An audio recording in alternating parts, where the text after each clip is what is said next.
विपक्ष से लेकर आज की तारीख में छात्र तक सब एक ही डिमांड कर रहे हैं। वो डिमांड है अमित शाह का इस्तीफा। लेकिन इससे पहले कौन सी स्क्रिप्ट लिखी गई थी, कौन सी खबर लीक हो गई थी और किस खबर की वजह से भारतीय जनता पार्टी में घमासान मच गया। प्रधानमंत्री नरेंद्र मोदी का इस्तीफा इसी सत्र के साथ साथ हो जाना था। जी हां, इसकी तैयारी पूरी हो चली थी। प्रधानमंत्री नरेंद्र मोदी अपना एक उत्तराधिकारी अपनी कुर्सी पर बिठाकर विदा लेने वाले थे और वो रायसीना हिल्स की तरफ बढ़ने वाले थे। लेकिन इन सब के बीच अमित शाह का गेम उल्टा पड़ गया, क्योंकि खबर लीक हो गई। सियासी पंडितों ने सियासी गलियारों में चर्चा तेज कर दी और अब राहुल गांधी का दौर आ चुका है क्या? जी हां, आज उपचुनाव हुए। उपचुनाव के नतीजे भी कहीं ना कहीं कुछ यही बता रहे हैं कि फिलवक्त भारतीय जनता पार्टी लगातार बैकफुट पे जा रही है। लगातार उसका हर दाव उल्टा पड़ रहा है और उसके अंदर, उसके भीतर जो सिर्फ उटव्वल है उसका तो कहना ही क्या। सारी बातें जरा विस्तार से। नमस्कार, मैं स्वप्निल और आप मुद्दा देख रहे हैं। दोस्तों, आगे बढ़ें उससे पहले वही छोटी सी अपील। मुद्दा इन दिनों एक गंभीर आर्थिक संकट से जूझ रहा है। एक तरफ जहां हमारे मेन बैंक अकाउंट्स बीते लंबे समय से फ्रीज चल रहे हैं, तो दूसरी तरफ हमारे 2.5 साल पुराने चैनल को हमसे लंबे समय तक छीन कर रखा गया था। ऐसे में डे टू डे ऑपरेशंस में मुद्दा को काफी मुश्किलों का सामना करना पड़ता है। लिहाजा आपसे गुजारिश है, यदि आप चाहें तो स्क्रीन पर दिख रहे क्यूआर कोड या फिर के नीचे दिख रहे यूपीआई नंबर्स के जरिए मुद्दा की छोटी छोटी मदद जरूर कीजिएगा, ताकि हमारी बेबाकी यूं ही बरकरार रहे। अब आगे बढ़ते हैं और सबसे पहले एक तारीख याद करते हैं। यह तारीख थी 10 जून की, और 10 जून की तारीख वो तारीख जब हर टीवी चैनल पर, हर अखबार के फ्रंट पेज पर एक खबर चस्पा कर दी गई। टीवी चैनलों में बकायदा अलग अलग टिकर्स, अलग अलग ब्रांड्स के साथ मोदी सरकार की ब्रांडिंग की जाने लगी। क्यों महत्वपूर्ण थी यह तारीख? एक रिकॉर्ड तोड़ा गया।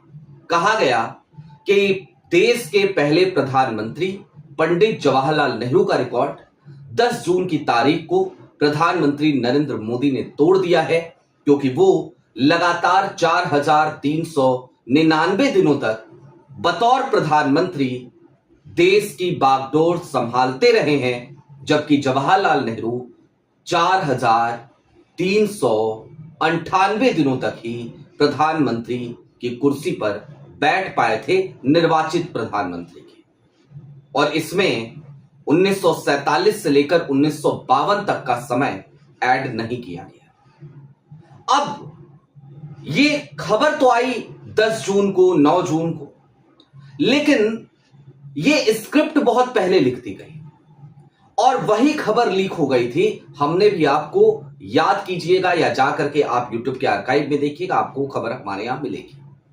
3 जून की तारीख थी जब सबसे पहले शाह साहब के कार्यालय से तमाम चैनलों को एक स्क्रिप्ट दे दी गई, थमा दी गई कि भैया ढोल नगाड़े बजाने की तैयारी करो, ढोल नगाड़े बजने चाहिए। लेकिन एक चैनल, उसने 9 जून तक का इंतजार नहीं किया और 3 जून को ही यह खबर प्रकाशित कर दी और उसके बाद बवाल कट गया। अब बवाल क्या कटा, क्यों कटा, कैसे कटा, उसको समझिए। पेपर लीक का मुद्दा तो चल ही रहा था। धर्मेंद्र प्रधान तो फंसे ही थे, लेकिन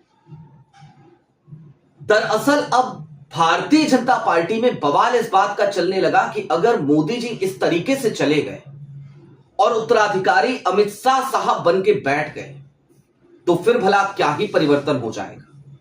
गुजरात लॉबी तो गुजरात लॉबी है, कुछ भी नहीं बदलेगा। स्थिति जस की तस बनी रहेगी और हमारी समस्याएं और ज्यादा बढ़ जाएंगी।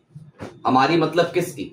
भारतीय जनता पार्टी के उन नेताओं की जो नेता अटल और आडवाणी के दौर के नेता हैं, भारतीय जनता पार्टी के पुराने नेता हैं, जो आज की तारीख में मजबूरी में गुजरात लॉबी को ढोते हुए नजर आ रहे हैं।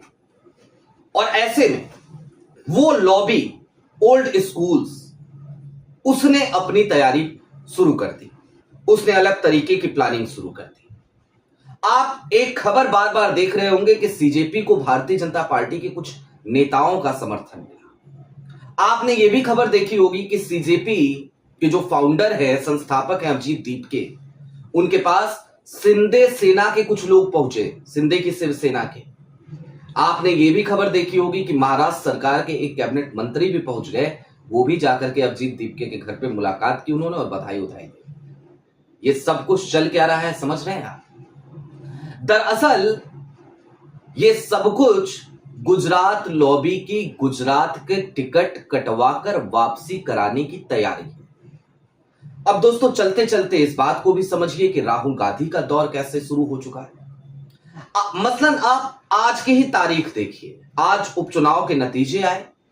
दतिया, मंजिलपुर गुजरात, दतिया मध्य प्रदेश और बिहार का बांकीपुर। शुरुआत बांकीपुर से करते हैं, लेकिन दतिया और ज्यादा महत्वपूर्ण है।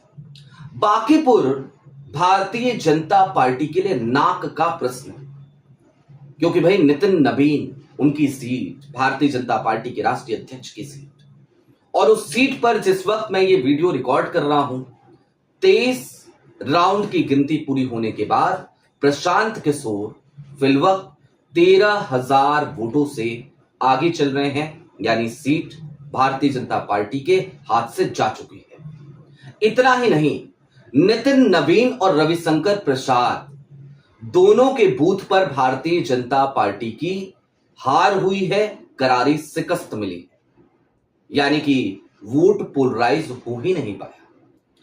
मंजिलपुर जो गुजरात की सीट है, वहां पर तो जाहिर सी बात है भारतीय जनता पार्टी का जीतना तय था, और तकरीबन 10,000 के आसपास की मार्जिन से वो सीट भारतीय जनता पार्टी निकाल चुकी है। 10,000 से ज्यादा है वो मार्जिन। मैंने देखा था, लेकिन उस समय तक नतीजे नहीं आए थे। जिस समय वीडियो रिकॉर्ड कर रहा हूं नतीजे आ चुके हैं। अब दतिया चलिए। दतिया में बड़ी स्लो हो रही है काउंटिंग। जिस वक्त मैं ये वीडियो रिकॉर्ड कर रहा हूं उस वक्त 11 राउंड की काउंटिंग हुई है, और 10,000 वोटों के साथ कांग्रेस के घनश्याम सिंह आगे चल रहे हैं। आशुतोष तिवारी भारतीय जनता पार्टी के वो पिछड़ चुके हैं बुरी तरीके से। 15 राउंड की टोटल काउंटिंग है, यानी कि दतिया की सीट भी गई, और दतिया की सीट भी high profile seat. Narottam Mishra चुनाव लड़ना चाह रहे थे, चुनाव नहीं लड़ने दिया गया। भारतीय जनता पार्टी में खूब सिर्फ फुटअव्वल हुआ, और ज्योतिरादित्य सिंधिया से लेकर शिवराज सिंह चौहान जैसे तमाम बड़े नामों की ड्यूटी लगा दी गई दतिया में कि जाओ भैया। लेकिन दूसरी तरफ कांग्रेस की तरफ से कौन? जीतू पटवारी अकेले लड़ते रहे, भिड़ते रहे, और देखिए क्या शानदार चुनाव जीता दतिया में कांग्रेस ने। तो ये उपचुनाव के नतीजे मात्र नहीं है, ये इस बात की आहट है कि एक तरफ जहां भारतीय जनता पार्टी में सिर्फ फुटअव्वल का दौर जारी है, तो दूसरी तरफ राहुल गांधी का दौर आ चुका है। आपकी क्या राय है वो हमें कमेंट बॉक्स में जरूर बताइएगा।